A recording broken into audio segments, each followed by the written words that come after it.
Well, welcome back to TechQuartersTV. This is our third and final episode. We've been delving into Microsoft Teams with our good friend Mark Brownell, all the way over from Microsoft US. Very lucky to have you here, Mark. So, thank you, Chris. Thanks. So what we'd like to do now is talk to you about, perhaps, we've talked about Teams, let's talk about the future now. So I know it's rapidly got to where it is now with some fantastic features, but I believe there are some perhaps new ones coming out soon. Care to give us a high level on that at all? Sure. Specific in the small business space, we're making some significant investments around making it easier for our partners and customers to deploy, as well as from an adoption perspective.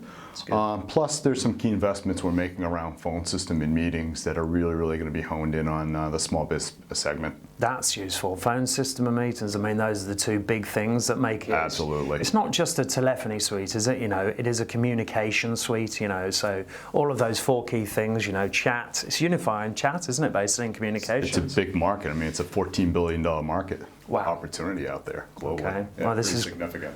Fantastic for partners then. So, and talking about partners, if a partner wants to take this on board now and they want to launch it, they want to sell it, do they need Uber tech experience? You know, do they really need a super tech to be able to roll this out? No, and that's one of the areas of focus we really tried to hone in on in terms of the investments that we're making, is making it easier for partners to be able to adopt it. But it also begins with us making sure that we're building out the proper assets for partners to be able to learn and be educated, to make it simple for them. In the past year, we've put together a lot of practice development guidance to really simplify it down for partners to be able to build out. Yeah, Windows 95, click and play, you know, fantastic with Teams. What about sales? You know, so that's easy for us to roll it out technically, but what are the killer hooks for the sales people at these partners? As you know, it begins first and foremost with the partners starting to use the product. Yeah. The interesting thing is that most of the partners that I work with are small businesses themselves. Yes. So the killer hooks actually come, in a lot of cases, what I found, from their own experiences that they bring to their end customers. Yeah. They include things like, you know, improving business processes and workflows within their environments. I've seen a number of examples where small biz partners have actually built out their own applications, and they've brought a lot of that capability into their customer bases. Okay. I mean, there's so much in it, isn't there, Teams? You know, you can add SharePoint, collaboration, OneDrive, you know, all the applications like OneNote within Teams, before you even start talking about the communications, you know, so. Absolutely. Pretty all-rounded. I think it's definitely going to win the day, but actually crystal ball gazing, you know, how do you see this going forward, Teams, in the next 2 years? You know, where are we going to go?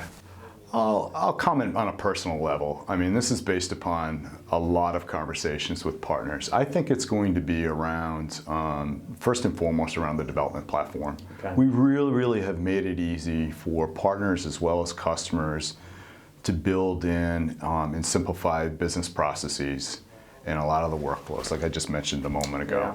I think that that's really where you're going to see a lot of innovation from the partner community, candidly, as well as the ISV community that exists out there. Secondary to that, I think, you know, around the callings and meetings component, you're going to see more and more innovation brought into it around AI. Okay. More and more of that's going to be brought into it, which is going to make us very competitive in the marketplace. Yeah, well, it already is massively competitive. It's winning the day for us. A good way for partners to take this on is use it themselves, but also start to roll it out to their existing customers. So very exciting times ahead. Mark, thank you so much for joining us Chris. at TechQuartersTV. I think we should just go get some Iron Man food now over at the Riverside. Absolutely. Good man. Cheers. Thank you.